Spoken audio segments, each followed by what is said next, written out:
Sounds good to me.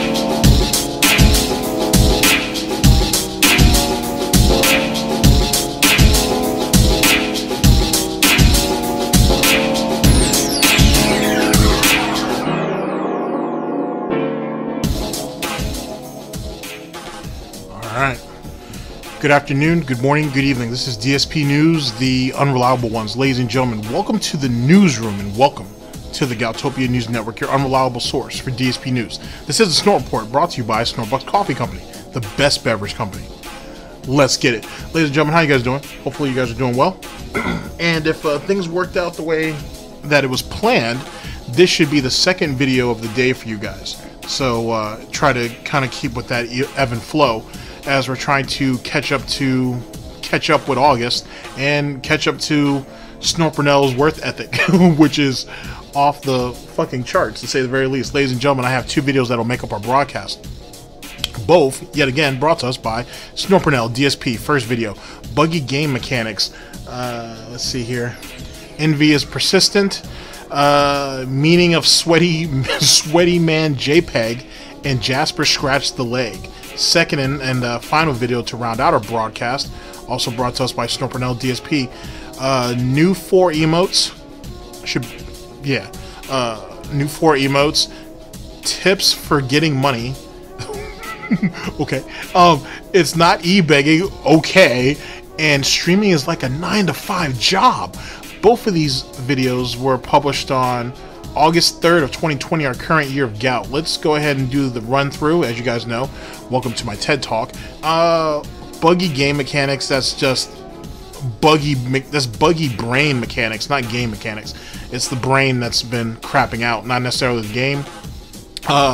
Envy is persistent. I mean, he's jealous of everybody who's more successful than him, in the general belief that he should be where they're at. Yet he didn't put in the work, he didn't have the innovation, he didn't have the vision, he didn't have the talent, he didn't have the charisma. Womp womp. Let's see, Sweaty JPEG, Sweaty Man JPEG, WWE champions. We're hitting like the $50,000 mark on that nonsense. So that is what that is. And Jasper scratched the leg. Jasper has been rebelling, as all stepsons do when they're tired of the step dude stepping to them. I'm sure Jasper's tired of the water bottles and all the other little bullshit, and he's starting to lash out. Good for him. and to Jasper directly, I understand you've been deep cover for a long time. The DIA needs you to just stick it out for a little bit longer, and then we're gonna pull you out, buddy. Okay? When no man or pup or kittens left behind. As for the new emotes, I'll have to see what those are. I'm pretty sure they were done for free, and they're probably not as good as they could have been. But then again, Phil probably can't even remember the name of the person who made them anyway, so I guess none of that really matters. Let's see, tips for getting money. No surprise there. Phil has figured out a way to get these wheelchair symbols to give him, in my current timeline, he's at like the 230 mark, I think. So we're talking about almost $25,000. $25,000 this idiot was able to figure out, manage to get out of these wheelchair symbols. Absolutely amazing. Absolutely amazing. To be perfectly honest. Let's see. It's not e-begging. The fuck it isn't. It's e-begging to the max. You provide nothing. You know nothing. You don't instill anything into anybody. You have no information. You have no know-how. You have no knowledge. So what do? You beg. And I've already been pushing this agenda, but yes, it is e-begging. Or it's begging in general. You don't provide a service. What do you provide? You're an old man who sits on your love seat, complains about his life, complains about his job, which is what it is. It's not a business, it's a job. Complains about how the world views him despite the fact that's how he's projected himself, that's how he presented himself to the world, and they just responded accordingly. I mean, what do you really have? Anyway, semantics, we'll get to that. And streaming's like a 9-to-5 job, only if you make it. Only if you make it a 9-to-5 job. Give me a second. To sit there, ladies and gentlemen, streaming is, as much as people would give you the, as challenging as it may or may not be, it's volatile. You can't, unless you do what needs to be done to bring in viewership, you're not going to make it. Let me give you an example. Now, as you guys know, I don't stream. I do like these like pseudo streams where I just talk to you guys in the chat over a video that I've already talked over for like 4 hours or whatever the case may be. Now, so that's not streaming. So don't get me wrong. I'm not coming from a position where I stream. But I've been in the room with people who stream. Is it difficult to try to manage the game or the show that you're running while also keeping the chat, engaging with the chat, while keeping everything interesting and so on and so forth? Absolutely. To go as far as calling it a 9-to-5 job, though, I think is a reach, because if you're going to be a successful streamer, you need to have a following from the rip. You kind of need to have a following from the rip. The days of you stepping on Twitch day one and you can pull 100 people is extremely unlikely. The days of you in a month you being able to pull, you know, maybe 1,000 followers and growing is very unlikely unless you're coming from another outside medium that will help build your audience on Twitch, YouTube streaming, Facebook, whatever. In general, at least now, in our current day and age, the only way you're going to be successful streaming is if you already have an established YouTube, Instagram, Twitter, TikTok, if that's even a thing. You have to have something, you have to have a medium that you already have a following on. And then you have to be able to get them to migrate over to whatever streaming platform of your choice. You going out there and just starting brand spanking new and expecting to make it big is unrealistic. That doesn't mean you shouldn't try. I'm just saying it's a bit unrealistic. You're gonna have to put in a little bit more work than how, and you're gonna have to put in a little bit more work just to have, I should say, the type of advantages that Darkside Phil had back in what, 2013 or 14 or whatever the fuck it was that he was on the platform. That's just the reality. The concept of you thinking you're going to be a big time streamer and you're going to turn this into a 9-to-5 is even more unrealistic. Yet again, if you want to chase that, I'll back you up all day. All I'm doing is letting you know what the spread is. I'm being honest with you about what your expectations should be walking into something like that. I'll never tell you you can't do something. I'm just here to tell you how realistic it is that you might achieve it. That doesn't mean you shouldn't try.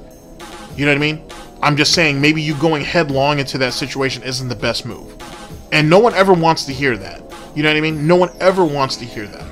But, I mean, statistically speaking, if you look at the amount of people who are discovered on Twitch compared to the people who have already been discovered in the timeline between and how that happened, it kind of speaks for itself. To be honest. That's how streaming has progressed. You need to have a following already so you can continue to build a following. Twitch has no incentive in promoting you on their platform. You're just another number. And if you're thinking that you're going to be able to turn it into a full-time job is as difficult as anything else, because you're literally just relying on yourself and the people that are watching you. That's it.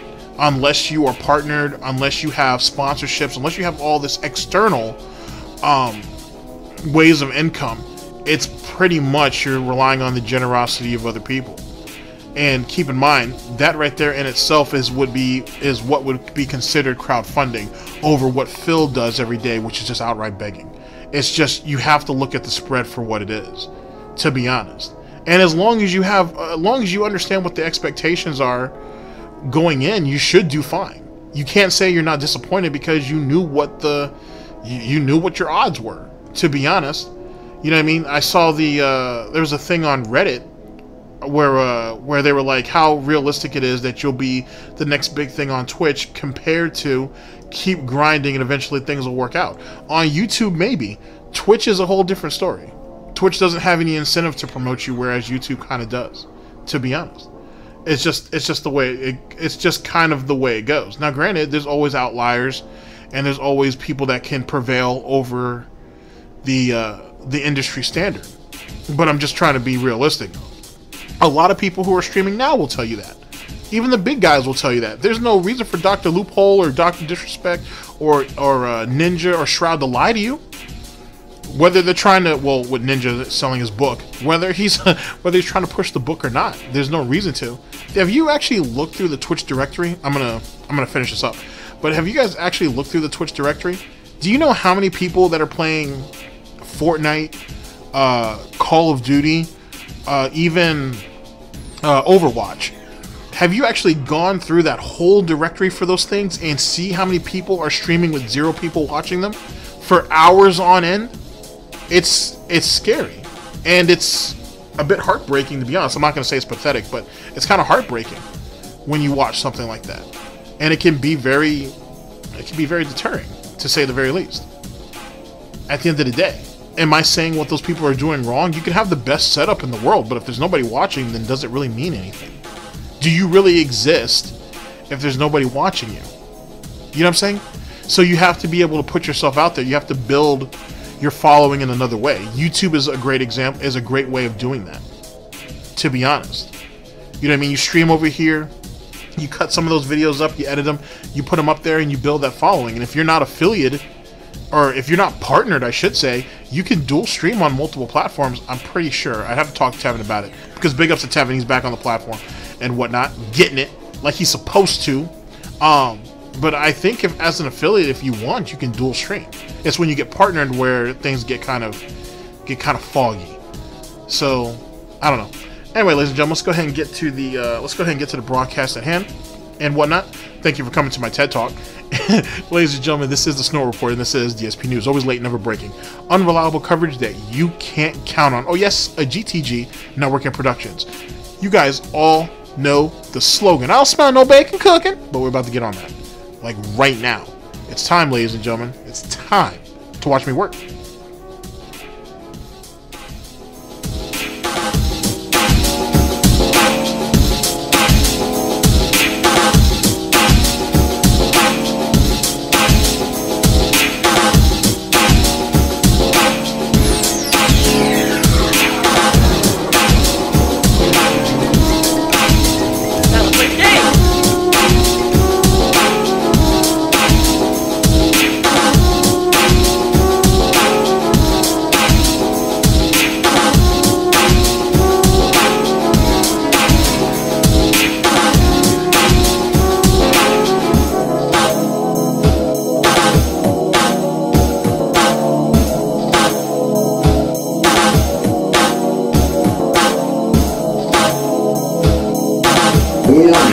What you may see right now is going to be absolutely disgusting. Sound good? Alright, sounds good to me. Now, One sadly, can I only don't... hope. Ladies and gentlemen, we're here with the first video that will make up our broadcast, brought to us by Burnell, DSP-bugged game mechanics, envy is persistent, meaning of sweaty man JPEG, and Jasper scratched the leg. This is from August 3rd of 2020, our current year of gout. Let's get it. What's going on here? If you guys remember, I saved the fight in the middle of the fight. You guys remember that, right? I saved it right in the middle, but I don't think it resumed from there. If you take a look here, no, it reset the whole fight. So if anyone knows how to actually load the fight from where I saved it, that's what I want to do. But I don't know how. I saved in the middle of the fight per people instructing me last time around when I played, and now I boot it up and it's the beginning of the fight. And I don't want to have to redo the whole fight. Now, ladies and gentlemen, this right here is the byproduct, if you will, the side effects of you playing on the Switch and having all those save states, or being able to rewind your position back to a more favorable position and then trying to start over and over again. Have any of you guys noticed that? Since his last major run on the Switch, he's been having a harder and harder time dealing with most of the games that he's been playing on other game consoles without save states, without being able to rewind, so on and so forth. It's starting to become egregious to say the least, on how stupid he really is. It's amazing. And the fact that he thinks this is entertaining is hilarious. And the fact that he gets mad that people make fun of him for being entertaining because of how incompetent, well, how entertaining his incompetence is, there we go, is beyond amazing. But semantics, though. Remember, it's a 9 to 5. He's doing the best he can. At the main menu? Oh! He is the Joe Average gamer, as you know. He's the everyday gamer. He's the modern man. Defiant sniff. So I screwed up. I was supposed to hit bookmark. How do I do that? Do I have to reboot the whole game? I have no idea how to get to the main menu. I have no idea. How the fuck do I get out of here? Feels good. So much for being, you know, an actual gamer and loving what he does. Doesn't even take enough time to actually look at the instructions. You know what I mean? Doesn't care enough, I should say, to look at the instructions. Wow. If it wasn't for the stream chat, he'd be even more lost than he already is.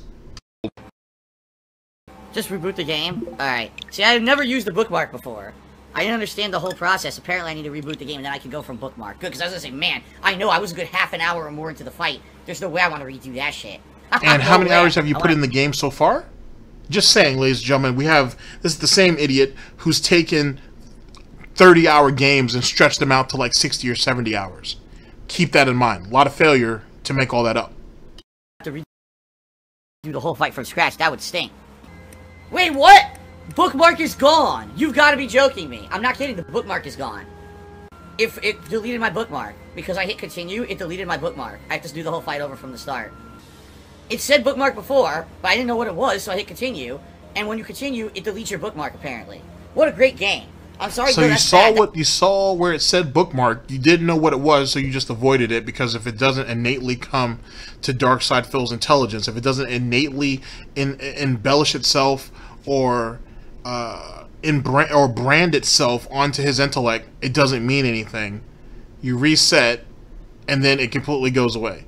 And people wonder why I call him the malnourished Mr. Potato Head vampire that he is. I'm stunned. I'm shocked. I'm absolutely shocked. Wow. Wow. And we've all taken our shots at Kat, calling her the potato girl, and so on and so forth. Sorry, but there's no way she's this stupid. There's no way that this is a possibility. I'm just saying, just the ambition that she has demonstrated in Animal Crossing shows that she has something to her. Look at Phil. Doesn't do a damn thing in Animal Crossing. Runs around the same island over and over again. Does he not know he can't explore other islands? He can do other things?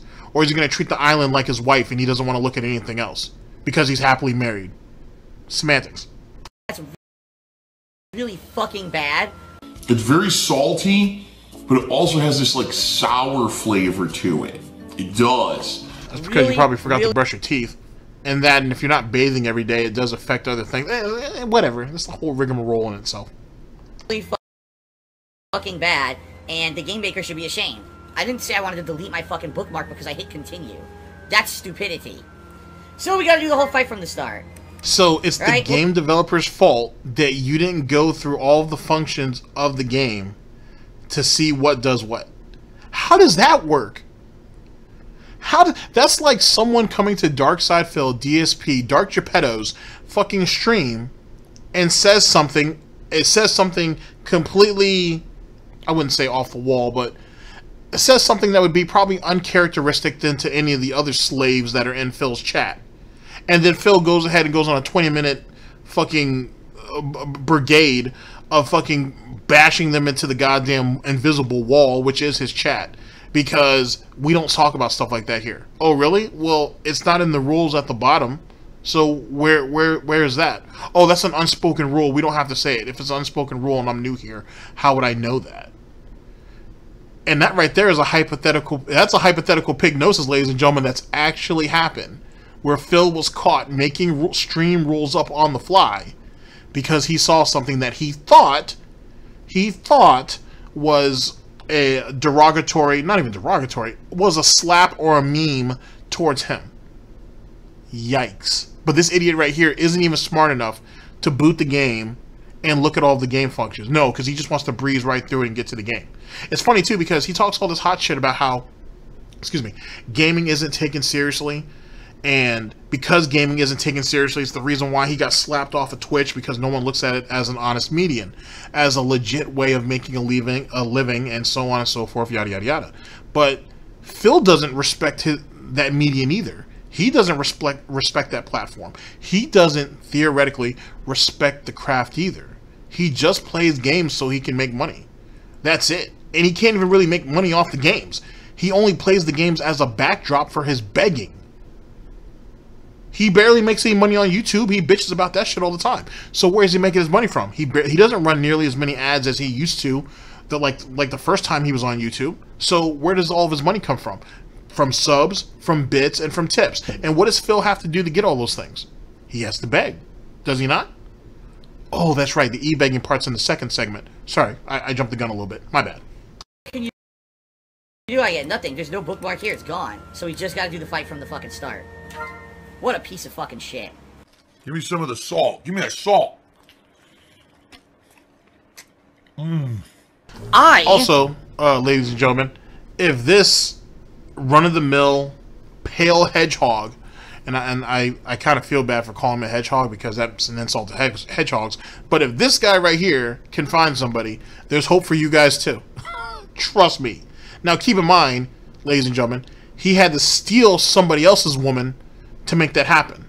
So it just goes to show, if you have a personality and if you're willing to shave and bathe every day, you're gonna be fine, guys.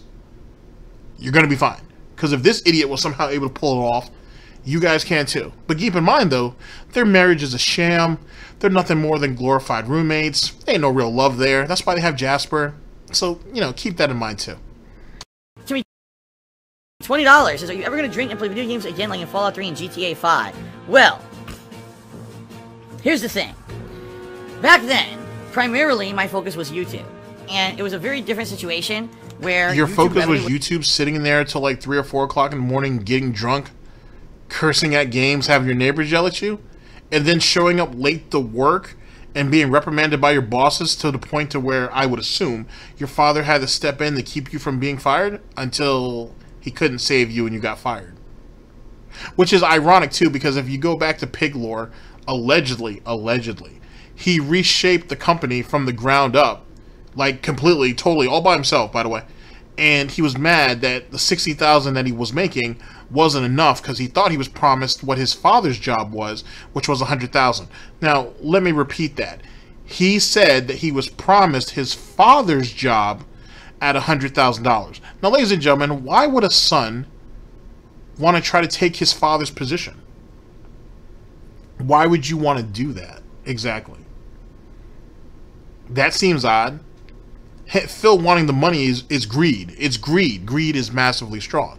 And he has no self-control. That's understandable. But why would you want your father's position? Just saying. Why would you want that? And what would make you think that you were qualified for it when you were only doing it for, X amount of months? And your father had been doing that position or built his way up to that position for years. Huh. And if you did restructure the company from the ground up, why did they let you go mere months later? Semantics. We'll talk about that at a later time. My main income, and let's face it, on YouTube pretty much anything goes. On Twitch it's not the same. On Twitch, you can get in trouble for saying and doing certain things, and not to say that I'm not okay with that. I am, because I've adjusted myself to become a different kind of content creator. Not to say that I'm PG or anything. I'm certainly fucking not. But I'm not, I don't sit here, I don't cause controversy, I'm not going to insult people, I don't talk about political stuff, I don't talk about religion, you see what I mean? It's very different. You're a liar. You do all those things. The only difference is when it comes to politics, religion, and insulting other people is you don't want to hear their responses back. So theoretically, it's just a one-way conversation. And I don't know why you think that's enough to save you, but semantics. Outside of that, what are you talking about? You're all of those things. And you think just because you say fuck doesn't make it any more or any less PG? What sense does that make? Is that supposed to make you any more real, Phil, because you curse? It'd be different if you did it in such a way that it didn't make you sound like an ignorant bastard, but outside of that, what's your general point? Just saying. And how's that adjusting your content? You mean you just adjust it to the platform that you're on? So you're just bending over for somebody else. Okay, fair enough if that's what you're into. But that's not exactly changing, Phil. It's really not. And if it is, it's the broke man version of the bare fucking minimum. Just saying. See how I put fuck in there and it sounds good like that? Semantics. I used to drink. I used to just fucking go crazy and swear and go nuts when I was drunk. Well, right? yeah, you are an alcoholic, so I would expect something like that from you. Just saying. I want to put out professional content for you guys. I don't want to sit here getting drunk every day and acting like an asshole. Also, back then, so you'd rather be a sober asshole and call that professional content? I'm learning so much today. I really am. Who would have thought that Darkside Phil is a professional content creator, ladies and gentlemen? The same guy who cries and complains that he can't get his $100 by the end of the stream, and cries and complains about how the vest streak is almost going to be over, and how, do you guys, which one of you special little kids out there want to choose what multicolored vest that Uncle Phil is going to go ahead and put on tonight? That's supposed to be professional? But yet we're going to shit on Ninja and Dr. Disrespect, who bring in way more money, who have way more views, who have way more respectability than he does. Dr. Disrespect and Ninja, respectfully, their children should generally be okay. Phil, well, at least on his father's side, his Geno stops here. Whether that's a good thing or not, that's up to you. You guys already heard my opinions on that. Just saying. Just throwing it out there since we're trying to be professional. I'm just going off what I'm observing. You know what I'm saying? Because if you think about it, Twitch could be considered a form of a habitat. And if that's the case, we're looking at this malnourished potato head vampire in his natural habitat. Have you guys seen him do anything professional over the number of years? Wasn't this guy crying like a little bitch only a couple months ago? Because people like me had a negative opinion of him? And how it hurt him so much? And how his life was so tough? Is that being professional? Because I'm pretty sure there are plenty of people out there who have very hard jobs. I'm pretty sure, or professions. I'm pretty sure there are people within those same jobs and or professions who feel like breaking down every once in a while. Do they do it in front of a bunch of kids in wheelchair symbols to gain more money? And then once that money is given, they just go ahead and perk right up? Is that being professional?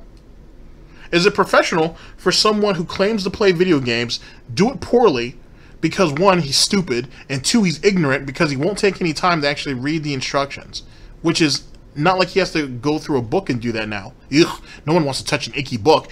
The options and or the instructions are right on the screen, but he wants to go ahead and just tap through all of it because, that's kiddie shit. Leave it for those 12-year-olds that need to go ahead and do all that shit. He's a man. I use that term loosely, but he's a man, and he can go ahead and figure it out on his own. And then has to turn to the children and wheelchair symbols to work his way through it. That's being professional?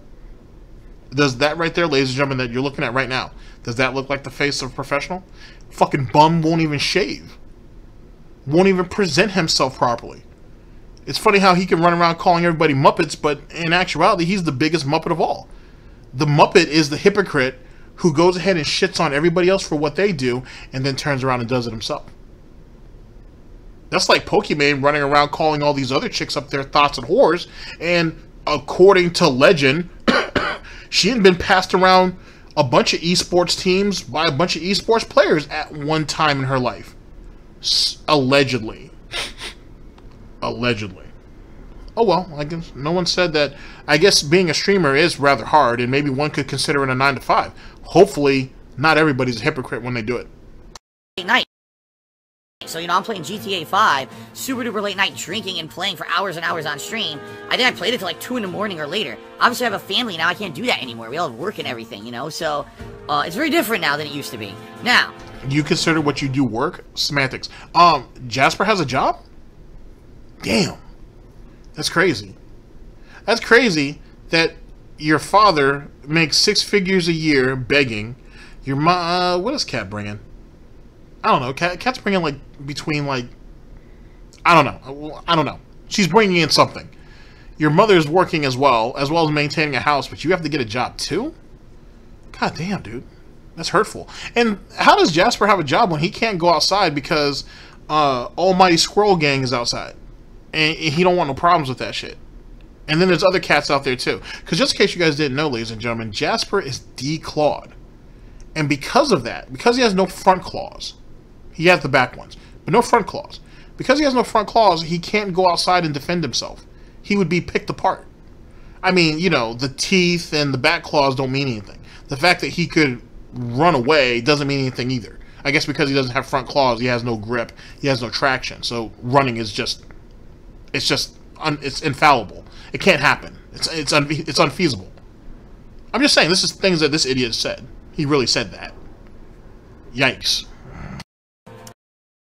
I'm never saying that I will never ever drink and play games again. In fact, usually during my holiday marathon around Christmas time, I usually drink all day long while I'm playing games. But all day long, really? Because you nursed a beer for like 3 or 4 hours last year. The year before, you didn't do it because you were afraid that you were going to fall into depression. Let's go ahead and establish a timeline. 2019, he was basically milking a beer, one beer, for like 2 or 3 hours. 2018, he didn't do anything because, yeah, 2018 you didn't do anything because, no, actually, I think you did drink in 2018. Huh. Yeah, 2019 he nursed that beer for 3 hours. Oh, I'm right. 2018 you did drink, but you didn't even finish your week of Christmas, your Christmas celebration week in 2018 because you got drunk and allegedly, and you didn't get the money in that you wanted, and then you said you were sick for a day or two, so you didn't even stream because you weren't going to hit any of the financial goals that you set for yourself. Failure is a thing that you would think Darkside Phil is accustomed to, but a part of him is still wrestling with it. Not willing to put any effort in, though, but he's still wrestling with it. So that's how 2018 went. And 2017, I don't know if you drank anything in 2017. I think you were still begging and acting like... No. You were definitely still begging. We found out about the situation with Panda, so to speak. You went ahead and tried to big up Cat. And you were basically just fighting off the mob on how you didn't have an escort. So that's how 2017 went. I don't even know if he drank in 2017. If he did, he probably just had some, like, you know, room temperature eggnog or something. Whatevs. That this is now, it's different. I have to adhere to a schedule. It's like a 9-to-5 job. You have to adhere to a schedule? How is that the case when you make your own schedule? How does that work? Just saying. And it's sad. It's really fucking sad, ladies and gentlemen, that this idiot right here believes this because he feels that's the only thing that gives it legitimacy. The fact that he has to show up every day to do the same mundane, minute bullshit is an actual job, and that's why he has to keep doing it, so he has the legitimacy, so he's not considered an e-beggar. Oh my god. Strap in, ladies and gentlemen, this is going to be a long one. Professional about it. It's not like back in the day, I'm just an asshole on YouTube who just uploads random videos of me cursing like a sailor and being an idiot. Okay? So, you know, no, I'm not going to be drinking and acting like that anymore. That was something I used to do many, many years ago, and I've matured and grown from them, and I'm not going to do that again. Okay? Wow. An anonymous gifter did this up to DSP Chicken Tugger. Chicken Tugger? What the hell does that even mean? What would you tug on a chicken? Okay then. What the hell? So. Alrighty then. Thanks for the gifted sub. I'm not very smart. I mean, they're not wrong. But see, can you really call people simps? Like, can you really call a wheelchair symbol a simp, though? Because, like, if you look at Phil, and you innately sense that he may very well be as much of a wheelchair symbol as you are, right? And he's a bit more functional than you are. And so, in turn, you're living through him. Does that make you a simp? I mean, I guess it could. I feel like that kind of makes you more of a cuck because he's taking your money and spending it right in front of you and lying to you on how he's spending that money in front of you, and yet you still continue to do it. I guess we can leave that up to the conversation. Yes, Derek, of course I remember playing GTA 5 on the night of release. Of course I do. I remember near the end of the stream was when I was drinking, and that was when the "help, he's black" joke happened. And I laughed hysterically, we all cracked up together how stupid it was. But that was like the end of the stream, I remember. Okay. Dullbot Chase, if you could reinvent yourself completely, what kind of streamer would I try to be? Oh, dude, I would be crazy. So, here's what I would do. Alright, first off, let's cut this cocksucker off for a minute. Ladies and gentlemen, this idiot does not know what the formula for success is. The reason why that is because he watches other people's money. He doesn't actually watch what kind of work they put in, if that makes sense. With that being said, he doesn't actually understand the struggle, as I'd spoken about earlier. He just goes off of what the benefits are. He doesn't care about the work that goes in. And if anything, he'll make somebody else do it. This idiot right here had all the advantages in the world in 2014 when he moved from Connecticut to Washington. He could have purchased everything he needed. Granted, it would have been way more expensive back then, but whatever. He could have bought everything he needed to have the streaming setup that he wanted, or that, I don't say that he needed, but if he wanted, he could have had the top-of-the-line streaming setup for at least back then. And he could have made it happen. Couple of problems, though. One, he is very much somebody that depends on the console or contraption or whatever the situation is in general to work right out the box with very little setup, with very little thinking involved. It has to be kind of caveman proof, if you will. On top of that, he doesn't want any fuss. He's very much your man-child archetype. He just wants to play right away. No fuss, no nothing. Throw my game in. Here's my controller with my sweaty hands that I haven't washed. Let me go ahead and get to it. And then go from there. He's not willing to go through something like upgrades. He's not willing to tinker with things. He's not willing to mess with settings. He's not willing to do any of those things. Ladies and gentlemen, this is the same person who was leasing a BMW, which is already funny in itself, but then paid for a luxury package to have everything done for him. All he has to do is drive it to the dealership, and never did, and did that for years. And the justification on why, for example, he didn't get his oil change is because the dealership didn't call him or notify him, if you will, to come in and do so. He's paying all this money for this luxury package where they'll come in, rotate his tires, they'll go ahead and completely detail the inside and outside of it, oil change, realignment, everything. He's paying extra for that, but didn't do it because they didn't call him to tell him that he needed to do it. I wish I was joking. So with that being said, you're telling me that this idiot right here knows anything about his own profession and how to do better? He knew what he needed to do or what he should have done. My bad. He knew what he should have done for YouTube years ago and didn't do it because, for one, and this is just my theory, but I'm pretty confident that I'm at least somewhat close to the mark. He didn't go to direct capture because he thought direct capture violated copyright, even though he's got that completely messed up too. But whatever. He thought that direct capture was some type of violation of copyright, and that's why he kept doing the camcorder thing for as long as he did. I know, it's absolutely amazing.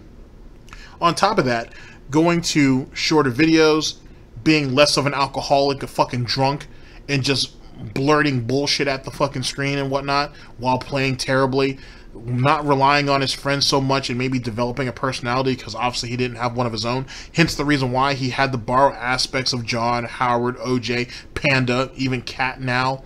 You know, things like that. Simple stuff. Just run-of-the-mill stuff that entertainers, air quotes for him, could have and should have done. He didn't do any of it. Jesus Christ. Yet again, going back to direct capture, he didn't adapt to that or adopt it until like 4 years after the fact. By then, people were getting into the crazy shit. People were getting wild with editing and all that, and he's been behind the ball ever since. And when he's tried to do editing for KO Gaming, it was garbage. It was absolute trash. I'm pretty sure he could have stuck Panda in front of YouTube, had her watch a bunch of videos, and within the span of at least a couple of weeks, she could have done something better. He doesn't know how to do jack shit for jack shit because, one, he's too stupid, and two, he don't want to know. He wants to do the bare fucking minimum. He doesn't respect the median. It's just something to be profited off of. If he could find something else that's easier than playing games for a living, he'd do it. It's the lazy slug that he is. He's your proverbial oversalted potato. He can't do nothing else. He's too lazy. He's too stupid. He's so out of touch with his audience. He's so out of touch with the world in general. He's trying to find his way through it. Which is the funny part, because if he would just leave his house every day, he'd have a better understanding of what his surrounding is, what the environment that he lives in. He don't know. And he never had any plans to. That's why he moved all the way across state to get away from his parents, but still siphon them for their money. Like the proverbial parasite that he is. That's why he pulled Panda away from her family, so she can be the live-in maid and whatnot, so she could take care of him, though he never had any intention of marrying her. And he thought he was going to sit around and play video games and be drunk for the rest of his life. And he thought that was success. He thought that's what was living, or that was living. He thought that's what other successful content creators did. He legit thought that. Phil's never seen a $200 bottle of gin. Let alone has he ever tried it. He could, but he won't. And not to say there's anything wrong with Tanqueray or Sapphire. There's better options, though. And you don't have to drink nearly as much of it, Phil, but you are drunk, so whatever. Tit for tat. Dye my hair bright blue like Ninja. I would wear sunglasses, a fake beard, because I don't grow a real one like me, but I have a fake beard and a vest like Dr. Disrespect. Alright, I would constantly overact and scream at the top of my lungs like PewDiePie and Markiplier. Alright, but also, I would throw cats over my head constantly, and I would basically combine everything possible on the Call her name internet. out. It's funny how you were cool with calling those dudes out. Call her name out. Starts with an A. It starts with an A. Call her name out, Phil. Oh, you a coward though. Oh, you a bitch. Oh, the thoughts got you ran. Okay, no problem. I mean, your wife, your wife is cucking you, so I mean, I guess I shouldn't be too surprised that some thought that you certainly don't know, who's bigger than you and always will be, would have you scared too that you can't even call her name out. That's funny. I mean, and then, ladies and gentlemen, some of you could go ahead and split pig hairs and be like, well, come on, GZG, wasn't there another girl who also threw a cat over her head and she got fucked, but Alinity didn't? That's true.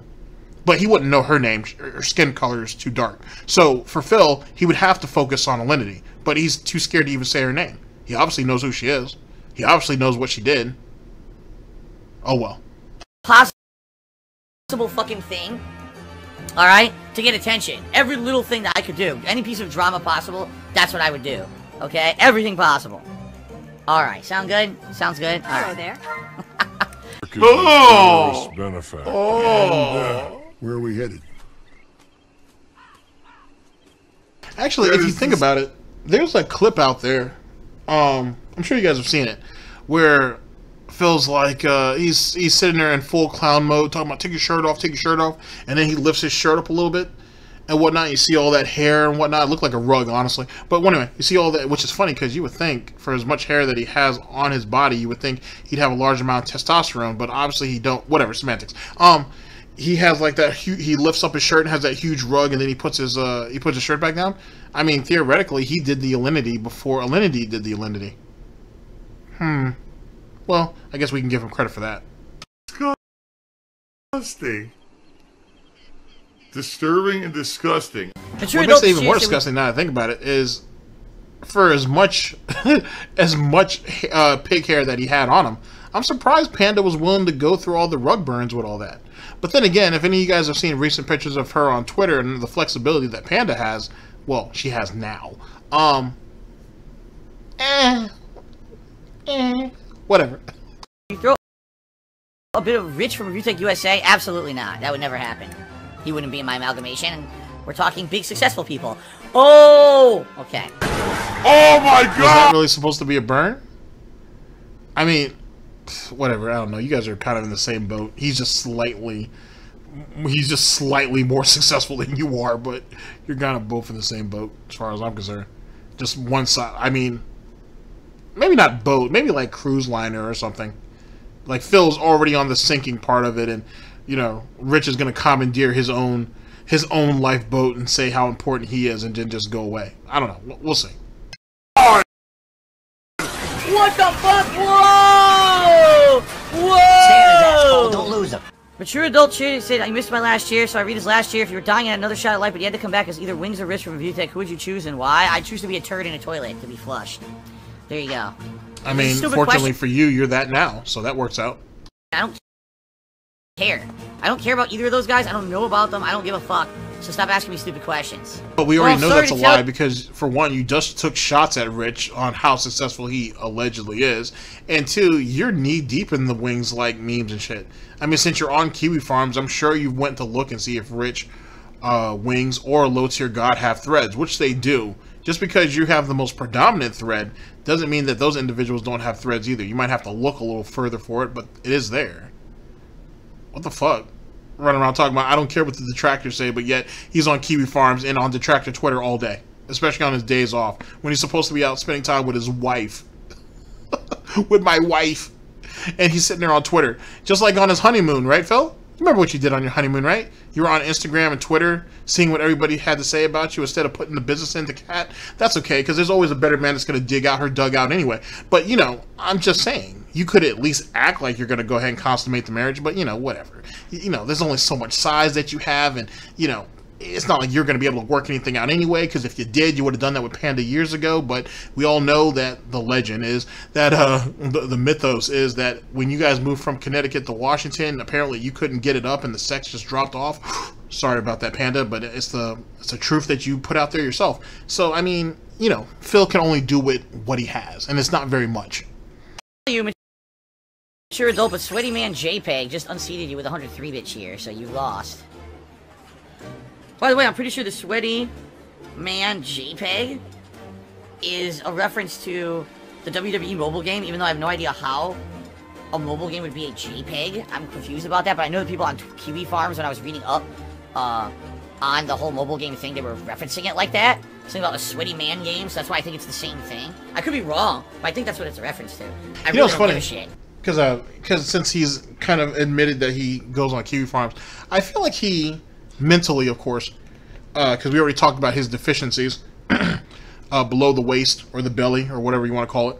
I feel like he mentally jerks himself off when he goes over there to Kiwi Farms. To know that he's on the front page, that there are multiple threads, that the main general discussion is at like, oh man, like 5,000 plus pages. There's a lot of lore in there, though. There's a lot of great lore if any of you guys ever feel the need to look it up. Like, you know, you have to do it over the span of a couple of days or even a couple of weeks, but it's a good read, for sure. It's definitely a good read. Actually, there's actually a table of contents at the very front, so you can actually go through the errors. But, you know, I don't need to big up them any more than... They do good stuff over there. They're doing God's work. Anyway, I feel like he mentally jerks himself off every time he reads that shit. Now, granted, a lot of that shit, if not the majority of it's true, and that's probably digging in his ass a lot. But... at the same time, he's looking at all these different people from all these different walks of life who come together to talk about his failures. And I think he gets off on it. I think but I still think a part of it burns him because all of those people could be potential pay pigs. But he can't do it because, you know, they're smart. I think, and that's what hurts him. He looks at all of them as potential suckers, as potential people who could be paying him money, and they don't because they see through his bullshit. Or some of them are former pay pigs or members of the cult themselves, so they've already been freed from the pignosis. Must be hard, man. It must be hard. Sweaty Man JPEG did 100-bit cheer and said, Rakita, if that's how you say it, his name's Nick, said on one of his videos he'd be willing to come on your stream to talk so that you could control the chat and keep trolling to a minimum. I think it would be a great opportunity for you to get your side of the story out. Yeah, I was set to go on his show, but then he told me, well, every show I do, people do super chats to me on YouTube, and I'm obligated to read whatever they say. He's like, I don't need to respond, but I have to read it all. I'm like, dude, you realize if I go on your show, not only will it be insults to me, which I don't care, but people are going to be talking about my finances, people are going to be bringing up my wife and stuff that has nothing to do with my streams, and I am not willing to do that. Like, it's one thing, you take shots at me, but now you're going to be taking shots at my family members and stuff. Like, no way can I do that. But people take shots at your family now, to be honest. The only difference is you profit from it directly. Yet again, Nick says he doesn't have to respond to it. I'm sure he'd be good enough. I would assume that Nick is decent enough not to, even though he'll more than likely put a jab in there. He'll go ahead and put a jab out there once in a while, because why not? But really, what it comes down to is you just don't want him to profit off of what would be considered your misery. But I mean, let's be honest, you can barely profit off of it, so someone should get something. And if you brought Nick Rekieta over there to your stream, for example, what makes it any different? Because in actuality, I still wouldn't tip you to throw a question at you or nothing like that. I would still go through Nick Rekieta's Streamlabs and make sure he gets the money, because I know he's gonna at least see the question. He may even chuckle at it, but I would still rather do that than go and tip you. How stupid are you? See, if he went on the Drunken Peasants that first time, he would have figured out how this all worked out. But see, he didn't want to do that. I don't know if Ben was going to share the money with him anyway, but I mean, you know, he is literally a shaved monkey, so they were going to make him into a circus attraction. So he could have gotten some peanuts out of it. I don't know. I was like, I don't want you to have to change your format for me. So he offered that maybe one day he'd come on my stream. What makes you think he was going to? I don't want you to change your format for me. You mean like how you had Quarter Pounder not do a live stream, but just do a pre-recorded segment so you could be safe? And then you gave him a list of questions that he couldn't ask you? Or topics you guys couldn't talk about? Semantics. We'll see what happens if I ever want to do a show with a guest and he wants to come on, and what we're gonna talk about is copyright. DMCA shit on Twitch, on YouTube, everywhere. Because I've had more. Probably I've Why? had So you can worse. go ahead and spill out a bunch of misinformation, and he can correct you, and make you look even more incompetent than you already are. You really want to put yourself through that? All right, champ.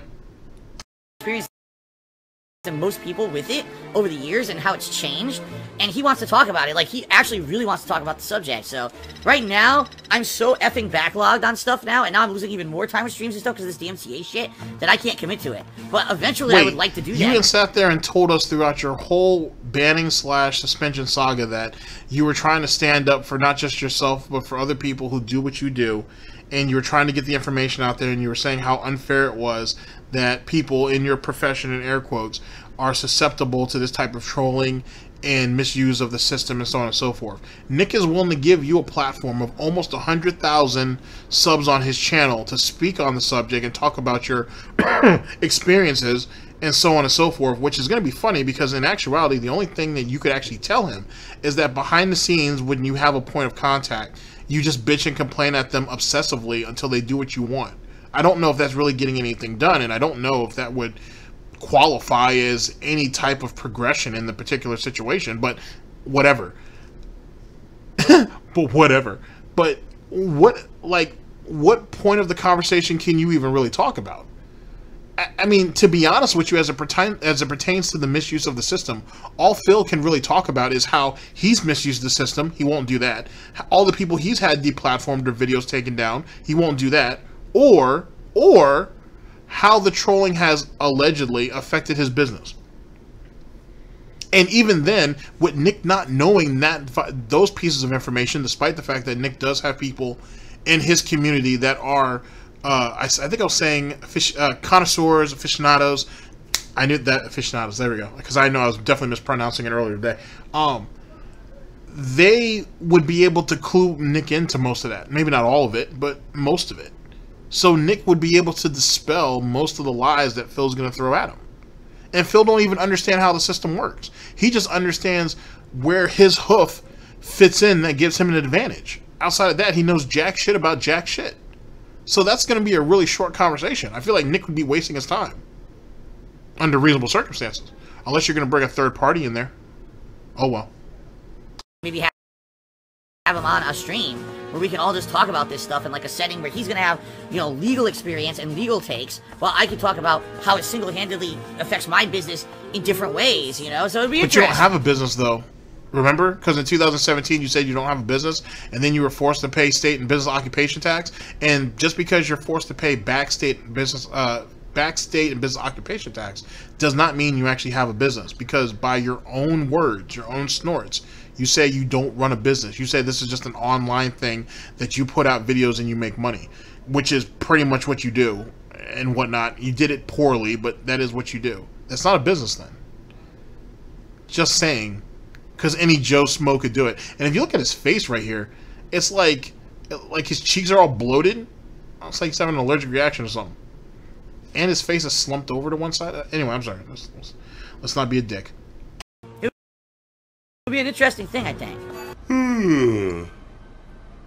Sure. Polish Frog says, what about a pre-recorded video like you do with Venomous Fatman and Quartering? He doesn't do those. He only does live streams. That's what I mean. He's like, the only show he does is live streams. So then you actually wanted him to do that. That's what you asked for, and he wouldn't do it, so you said no. Wow. And that also means that he did tell Quartering, or Quarter Pounder, that he would only be willing to come onto his show or onto his channel if it was pre-recorded. You can't make money off of me, and there's no chat or no comments that I have to address or that you have to read out at live, basically. Wow. So he did dictate terms. We'll never know if Quartering actually paid. I assume he did, but whatever. And that didn't help Phil either which way, so it's not like that meant anything. Yeah, if it was pre-recorded, you didn't have people saying nasty shit about my family members, then I would do it, but that's not what he does. So. Told you. I told you. That's what the real terms were. It wasn't, oh, you have to change the whole format. Well, it is kind of saying you had to change the format of his show. But really what it came down to was, oh, the narrative has to be completely and totally controlled by either me or you. And one, you can't profit off of me. Two, my detractors, trolls, haters, and critics can't hit me live and call me out of my bullshit. And three, you have to give me troll protection the whole time. Wow, that's fucking crazy. And Nick still wants to accommodate you? Alright. I mean, Nick's a better man than me. Nick's a better man than me, because I don't have no patience for him. Like, you know what I mean? Like, I would much rather, if Phil was willing to come on to Live from the Gentleman's Club, which happens here, or live, or come to the Gentleman's Club podcast, which just happens on Agent Proper's channel, the DIA. Like, you can't have me on there because I'm gonna end up like ripping Phil apart within like 15 minutes. I bet you anything I could have him up and out of that show in 20 minutes, flat. We literally have bacon in 20 minutes. I guarantee it, because I'm gonna hit him hard, and I'm gonna hit him hard with shit that people just generally don't remember. And it's going to be very, very hard for him to explain some of that shit away. Very, very hard. And he can go ahead and call me an idiot, call me all the nonsense that he wants to go with it. But if you're not willing to answer any questions, then why the fuck are you here? And then he's going to leave. So, end of story. And one of my last questions, I'll always let that out, is how are you going to let Panda be as flexible as she is and not put no work into that? That's just insulting. That's terrible. Just imagine if he had Panda doing DDP yoga back in the day. Could you imagine how amazing she could probably be right now? But no. Phil just wanted her to cook and clean, and that was it. He didn't want no panty time at all. Wow. I mean, unless Phil's like a eunuch or something. Which, if that's the case, then, you know, that is what it is. But, wow. And Panda wasted 5 years with you? Jesus. Guys, I'm streaming for about another 30 minutes tonight, so only 30 minutes left on the stream, just so you guys know. Only Ice Coffee did a 150-bit cheer to become the top cheer of the night, and he says he woke up from his nap. He's glad to be able to see the last 30 minutes or so of Fire Emblem stream. Glad to see we're above 800 subs, but the tip skull is not looking very good tonight, but we do overtime. No, we're not doing overtime tonight. We're going to be doing... That's supposed to be professional? The dude just gave you money. You can't even read his... You couldn't even just read his shit out, like, you know, normally? At all? You can't even give him that amount of respect? You have to breeze through it because you feel like it annoys you? Wow. And people still are okay with getting cucked and giving this guy money. About 30 minutes. So in 30 minutes, we need to hit the tip skull, so people would have to actually contribute now within the next 30 minutes. I hope that people will, because I'd like to see the tip skull continue. Although if it does end, it's okay if it does, because it's been such a supportive 4 months. I'm really happy that everyone has been so supportive over the past 4 months and really understand that it helped me a lot. So thank you very much for everyone who contributed over the last 4 months. But if it does end tonight, that's okay, and I hope that you guys understand that. Okay. Are you winded? And holy shit, you sound like a fucking Muppet. He legit sounds like a Muppet. If his pitch was just a little bit higher, which means if he didn't do all that snorting over all those years, he'd legit sound like one of the chipmunks on like 1.5 speed. Wow. Hint, dude, no hint. I'm outright telling you, I really would appreciate some help via tipping. That's not a hint. The other thing is, Django Pops just tipped $50. Thank you very much to Django Pops for a $50 tip. That is now the biggest tip of the night. And that jumps us all the way up to $76 in tips, guys. Thank you very much for that. We are now $24 away from hitting the tips goal with about 23 minutes left on the stream. Give or take. We're not ending exactly at that, but, you know. Thank you guys. He's lying. He's counting it down. Matter of fact, this is a Theo theory, by the way. I think Theo said that he believes that he actually has like a timer, whether it's on the laptop or he has it off to the side with the rest of his little gimmicks there next to his tissues and everything, where he actually counts down, like legit, it counts down his streams for him, which kind of makes sense, to be honest with you, because just given how prone he is to wanting to leave, or how prone he is and how punctual he is when it comes to leaving on break on time or going on his dinner break and all that nonsense, it only makes sense. It legit does. So, I don't know. Big ups to Theo, though. Okay. Well, ladies and gentlemen, Midnight Syndicate just tipped $24. We've done it, ladies and gentlemen. We've hit the tips goal again. Thank you guys for the support. Let's update the leaderboard. And that means we're at streak 216. This is insane. I mean, let's be honest here. Not exactly most intelligent people on the planet. Cheer, sub, and tip me, alright? So, I don't know how stupid you could be. I really don't. Some people are just really fucking stupid, I guess. I mean, you're paying me. You paying me money to get a temporary, momentary pop-up on the screen. Alright? It's just so ludicrous. The bottom line is, guys, I view all of you as independent, intellectual, intelligent individuals who have actively chosen to come on my streams, watch my stuff, and have fun with me. You know what I stand for. You know the kind of person I am. You enjoy either my personality or the way I play games or the rage or whatever it may be. You like me for some reason, and you're here to have a good time. Foxy Senko did 100 cheers says, will I romance someone this run? I love endings that happen when you have a significant other. It's a nice extra. No, the reason I didn't romance is a couple reasons. First of all, because I don't really care for romance in a game. If there was like a logical thing, if there was a plot line where it just happened. I mean, he can't even romance his own wife, so why would I expect him to romance a digital individual? That doesn't make too much sense either which way. I mean, that's just a waste overall. Just saying. Then I'm okay with it. It's a naturally part of the story. But an optional romance plotline is kind of silly for someone like me who's 38 years old and married. I don't care about virtual romance with waifus in video games, okay? Number two... So, if you're not going to play the video game for the depth of the story, then why are you playing it? Just saying, unless you're going to be a caveman and just go ahead and just kind of fumble your way through it, what's the point exactly? Nothing? Nothing at all? So then you don't respect the median then, right? Because you don't respect the game and everything the game has to offer. And if you're paying the game, if you're playing the game for profit, just for the customer, right? Since you run a business, for the sake of the customer, wouldn't it make sense to flush out the game fully so they feel like they get their money's worth? No, but you just want to count down the last 24 minutes of the stream to make sure you get your little $100. And this is being professional, ladies and gentlemen. Let's not forget about that. Said this since the beginning of the game. It's a weird thing because you don't know how old he is. He looks super young, right? So to be romancing the girls, it's like, but you're the professor. First of all, the professor romancing the girls who are your students is inappropriate anyway. You don't know really? how old were you when you were romancing Panda? And I understand in your state it was legal to go ahead and fuck around with 16-year-olds. And not that I'm saying that Panda was 16, but I don't think she was actually 18. But semantics. How old were you when you guys started talking? Not when you started dating, by the way. Because that's not actually the claim against Phil when it comes to this pedo shit. Allegedly, the claim is that he was talking to Panda when she was underage. Not that he started dating her when she was underage.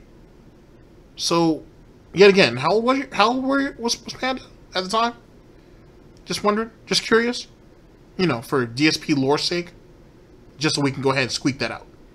Because, I mean, I already have a segment of that coming off on a second channel. So I thought I'd just go ahead and get some clarification from you now. Defiant sniff.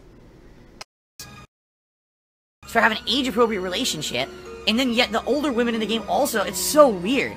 It would have been one thing if the game was like... I'm all about that MILF. So, you know, you can ask Seidel's mom, so she know. MILF and cookies for life. Anyway, I'm all about my MILFs. But for you, though, speaking of which, one more aspect of the whole situation with Panda that I would hate to just gloss over is that she messaged you once, according to lore. She messaged you once and said that she liked your content, and you obsessively messaged her back until she was willing to go out with you. Yikes. Damn, Phil, that's wild. And isn't Ralph from the Ralph Retort getting blamed for some shit like that? well, whatever. Like, if they actually, like, explained it, okay? And they were like, he's this old, and, you know, then you can at least understand what would be an appropriate relationship. It's just so ambiguous in the game. And I think they did that on purpose to make you feel like, oh, it doesn't matter if it's the 16-year-old girl or the 30-year-old or 35-year-old teacher, it's all okay. It's not. It's fucking weird, okay? That's why this whole waifu shit in games is weird to me. If you like it, that's fine. By all means, if you enjoy that, go ahead and do it and have fun with the game with that virtual stuff. But for me, it's like, that's the last thing I'm looking for in a video game. That's why I'm not. The fact that you're intimidated by ones and zeros is fucking hilarious. Like, legit. The fact that he's legit intimidated by that shit is hilarious to me. I don't necessarily know how far Kat has her foot up his ass, but it must be deep. It must be to the knee, if that's the case. And she's kind of a weeb herself, though, ain't she? Nothing wrong with that. So, like, I mean, she listens to K-pop and other stuff too, right? And she do realize that, let's say, she's not 30 yet, or she may be almost 30, and most of those dudes are, like, pretty young, too. Like, I guess, like, early 20s or something like that. Some of them. Because they got a really short shelf life when it comes to that shit, too. Anyway, semantics. The point being is that the fact that he's intimidated by ones and zeros is hilarious. Hilarious. This is the same dude who used to obsess over female characters and their tits and their ass and all that shit almost obsessively. It was almost obscene how he used to do that shit back in the day. And certainly did that a lot around Panda, which is sad because, I mean, yeah, Panda wasn't fully flushed out yet, but that doesn't mean that she should be ignored. But, you know, semantics. But now that you're with a mature woman, all of a sudden, excuse me, you got your shit together? All of a sudden, we're going to do the right thing for our relationship? We're going to try to be a mature adult? Interesting. Okay. I'll be very honest with everybody here for a minute. I'm 37 years old. I'm a married man. I have no reason to have waifus. What is it, buddy? You came out of the closet again? I'm joking. Jasper's out of the closet for the second time tonight. Only iced coffee. There we go. Not onst iced coffee. Sorry about that, only iced coffee. Alright. Who wants some oast iced coffee? I suppose it's working. Ah, Jasper, I'm actually come on, surprised that Jasper hasn't clawed at those vests yet, to be honest. I mean, yeah, I know he has, like, I think he has, like, a hook for it now or whatever, but I'm just really, really surprised that Jasper don't claw at him. But then again, Jasper is very rarely allowed in that office, so that's a thing in itself. Get off! Jasper, man. You're losing control here tonight. He's crawling all over, he's knocking stuff over. Oh my god. Wow.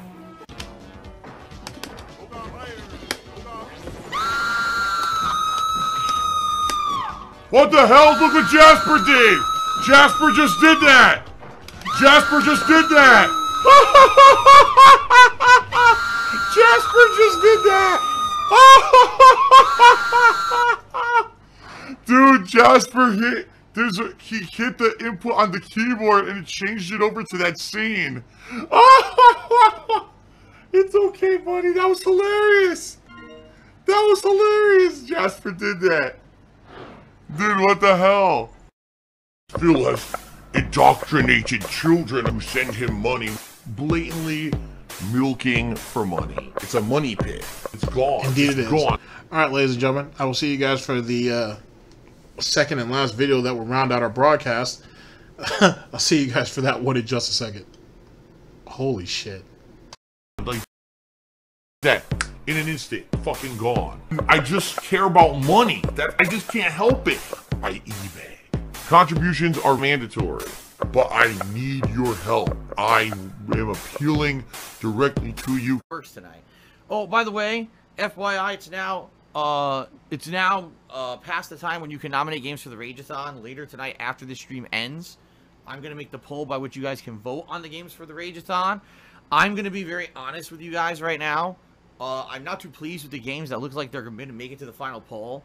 It just seems like, once again, people don't seem to understand the criteria of what makes a good Rageathon. Like, for example, for the second year in a row, people nominated Street Fighter V, and I'm like, you guys nominated Street Fighter V last year, and I didn't rage when I played it, and you complained that it wasn't good for the Rageathon.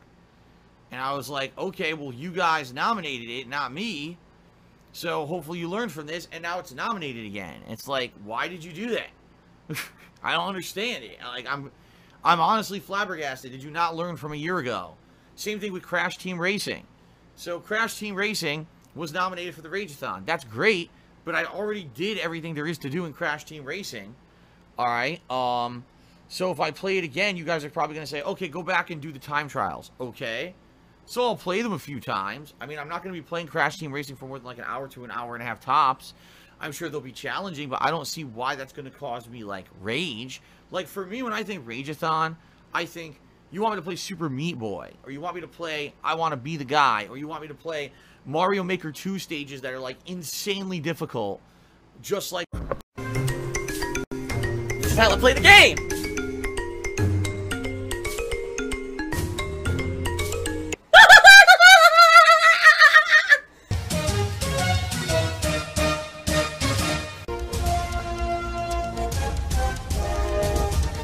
Oh my god! What the fuck? Holy shit! That is an epic fucking intro, dude. And I have to warn everyone. Warning. What you may see right now is going to be absolutely disgusting. Sound good? Alright, that's... sounds good to me. Oh boy. Alright, ladies and gentlemen, we're here with the second and last video to round out our broadcast. Brought to us by Burnell, DSP. New 4 emotes. Tips for getting money. It's not e-begging. Streaming is like a 9-to-5 job. This is from August 3rd of 2020, our current year of gout. Now let's look at these emotes.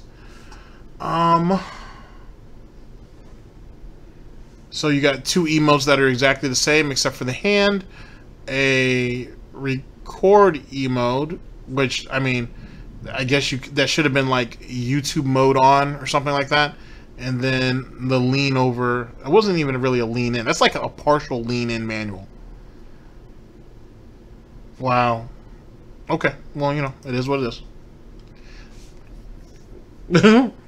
I'm sure whoever it is that made this or made these is swimming in those invisible Burnell bucks. So I guess it all paid off, right? Right.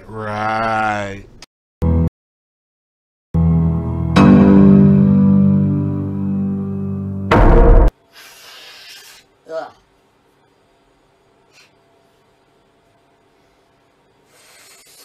Ugh. Doing the math here. If that was him blowing his nose, that's a terrible way of doing it. Also, he probably should consider using some type of nasal decongestion or something every once in a while. But then again, the reason why Phil doesn't use nasal decongestion and other stuff like that for his nasal drip and so on and so forth is he's afraid he's going to become addicted to it, which is hearing an addict say they're scared of using a product because they may become an addict seems kind of strange to me. But whatever. Don't have any interruption, and if we are able to stream consistently now through the rest of this month, all right, and that means if we don't have any DMCA nonsense shutting down streams and the vest streak gets delayed or whatever, okay, it looks to me like we will hit the 250 vest streak on Friday the 21st of August, and that means that the celebratory event would be held on Saturday the 22nd, okay. So here's what I will say. I am curious to hear what you guys would like to do during the next vest celebration. The reason I say this, because last time around, alright, last time around, when we did a vest celebration, people, I want to say people, but it's not truly everyone. It was a small group of people, probably about 10 people, were sitting in the stream chat crapping on the event constantly, to the point where outsiders, people who were just coming to check it out, were saying to me off of the stream, like emailing me and be like, why were there so many negative people in your stream chat complaining about what was supposed to be a positive celebration? Like, I don't get it. I don't either. Alright? I'm not. It's supposed to be a positive event, and I'm certainly not going to put up with people being assholes. Alright? But if this is the case, if people are going to sit here and whine, then what do you want? And you have to be realistic. It has to be something within the realm of possibility. It can't be, oh, I want Phil to do some extravagant fucking thing that he can't do. I want Phil to do a live cooking with the king. It's not going to happen. There's nothing to cook. There's no way for me to stream from my kitchen. Wake the fuck up. I've only Wait a second. 20. First off, you were going to sit there and record Cat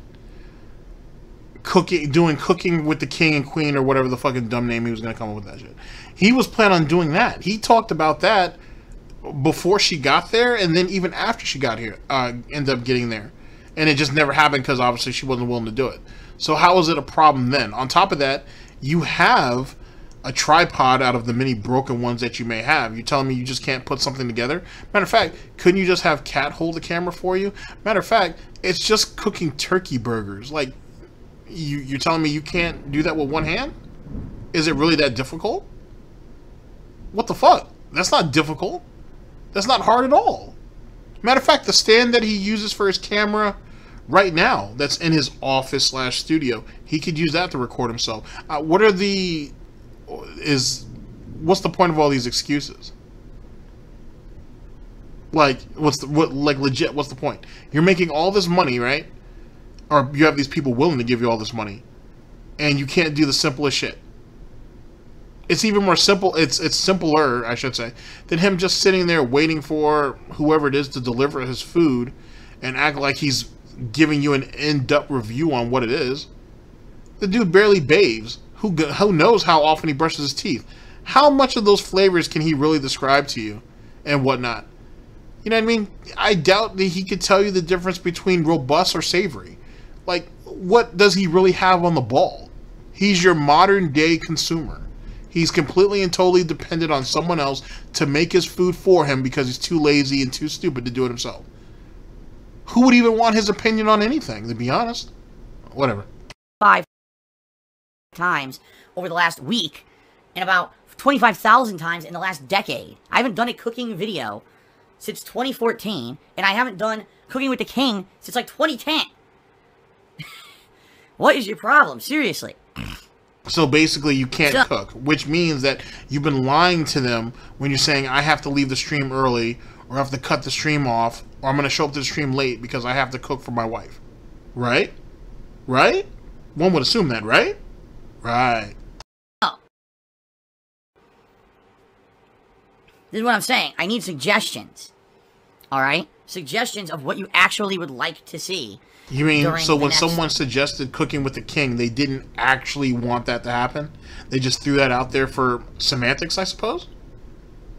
It sounds like, oh, suggest shit that I want to do, not shit that you guys want. Oh boy. Professional, ladies and gentlemen. Professional. Vest celebration. Because I'll tell you, the one thing people like is the DSP tries it. Obviously. No, not really. The DSP tries it the last couple times has been shit. Matter of fact, that's the reason why Vest Celebration 3.0, which that should already be out, but if not, it will. It's coming. That's the reason why that shit failed. Because he legit tried to do copy, paste, and snort from 2.0. Which was nothing more than a fucking, basically a carbon copy or a snotty copy of the first one. And try to pass it off as if, oh, well, that's what you really wanted because that's what happened last time. Okay, well, you made way more money, which means that maybe some innovation, maybe doing something different to give us the motivation to keep contributing to the next one. Maybe that should be a thing. Oh, well, he didn't think that far because he can't see past his goddamn hoof, and he just wanted to regurgitate something that he had already done before, thinking that this is what you guys really want. I know what you guys want. Don't give me suggestions. I've already done this before. We're going to go with it again. And then he wonders why his, air quotes, business has been failing since damn near when it started. Only doing DSP tries it once a month for the Vest celebration. It has been successful. People like the return of the series for a special celebration. I thought you said though that DSP tries it was really more fan service, that you don't make any money off of it, it really wasn't worth your time, and that when you eat something, you want to just sit down and actually eat it now. You don't want to have to rush, you don't want to have to go ahead and set up the camera, you don't want to have to go through all this process. Now all of a sudden you ain't made yourself $15,000 off the damn thing.